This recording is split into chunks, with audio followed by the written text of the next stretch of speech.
പ്രതീക്ഷയാണുള്ളത്. രാവിലെ പിന്നെ മനുഷ്യന്മാരെ കാണുമ്പോഴും ആരാധനാലയങ്ങളിൽ വരുമ്പോഴും ഉണ്ടാകുന്ന കോൺഫിഡൻസ്, ആ കോൺഫിഡൻസ് വളരെ പോസിറ്റീവാണ്. വളരെ ശുഭകരമായ റിസൾട്ട് ഉണ്ടാകും. എതിരാളികളും വലിയ കണക്കൊക്കെയാണ് അവർക്ക് അനുകൂലമായി പറയുന്നത്. അവസാന മണിക്കൂറിൽ എല്ലാവരും വലിയ ആത്മവിശ്വാസം ആയിക്കോട്ടെ. പ്രത്യേകിച്ച് ബിജെപി ക്യാമ്പ് ചെറിയ വോട്ടിനാണെങ്കിലും അവർ വിജയിക്കും എന്നുള്ള ആത്മവിശ്വാസമാണ്. ചെറുതിലേക്ക് എത്തിയില്ലേ, വലുതിൽ നിന്നൊക്കെ താഴെ എത്തിയില്ലേ. അപ്പം കൗണ്ടിങ് തുടങ്ങുന്നവർ അതൊക്കെ തന്നെ ഇരിക്കട്ടെ, എല്ലാവരും പ്രതീക്ഷിക്കട്ടെ. പക്ഷെ അന്തിമ വിജയം അത് മതേതരത്വത്തിൻ്റെതാണ്. അതുവരെ പ്രതീക്ഷിക്കാനുള്ള അവകാശം എല്ലാ ആളുകൾക്കും ഉണ്ട്. ഈ ഒറ്റ കാര്യം, നമ്മളൊരു കൃത്യമായൊരു കണക്കൂട്ടലൊക്കെ നടത്തിയിട്ടുണ്ടാകുമല്ലോ.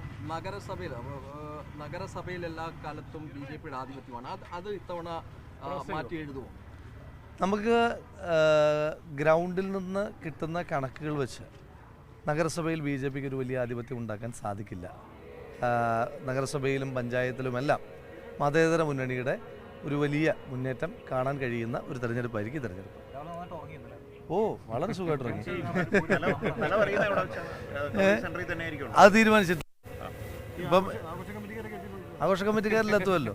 അത് പാട്ടൊന്നും നമ്മളിതുവരെ ഇറക്കിയിട്ടില്ല. ഒഫീഷ്യലി ഒരു പാട്ടും ഇറക്കിയിട്ടില്ല. മനസ്സിൽ കാണുന്ന ഭൂരിപക്ഷം നമ്പർ അത് ജനങ്ങൾ നമ്മളോട് കമ്മ്യൂണിക്കേറ്റ് ചെയ്തിട്ടുള്ള അവരുടെ ചിരിയും അവരുടെ സ്നേഹവും സന്തോഷമൊക്കെയാണ്. അതെന്തായാലും മോശമാകില്ല, നല്ല നമ്പർ ഉണ്ടാകും. എനിക്കാണ് ഏറ്റവും നല്ല ആത്മവിശ്വാസം ഉള്ളത്.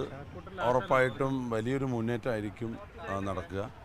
മാത്രമല്ല, ഈ ഒരു ഫലസൂചന അടുത്ത നിയമസഭാ തെരഞ്ഞെടുപ്പിനുള്ള ഒരു സൂചന കൂടിയാണ്. അതുകൊണ്ട് പാലക്കാട് മതേതര സംവിധാനമാണ് നിലവിലുള്ളത്. അത് നിലനിർത്തും. നല്ല ഭൂരിപക്ഷത്തിൽ രാഹുൽ ജയിക്കും. 12,000 മീതെ 15,000 വരെ എത്താൻ എല്ലാ സാധ്യതകളുണ്ട്. ഉറപ്പായിട്ടും നല്ല ഭൂരിപക്ഷത്തിൽ തന്നെ ജയിക്കും. പാലക്കാടും പ്രതീക്ഷയാണ്. 67% പാലക്കാട് മുനിസിപ്പാലിറ്റിയിലെ വോട്ടിംഗ് ശതമാനം, പോളിംഗ് ശതമാനം. പക്ഷെ അതെല്ലാം മറച്ചു വെച്ച് ഇന്നലെയും കൂടിയും ഒരു കുപ്രചരണം നടക്കുകയാണ്. ഇവിടെ മാത്തൂരും കണ്ണാടിയും ഞങ്ങൾക്ക് നല്ല പ്രതീക്ഷയുണ്ട്.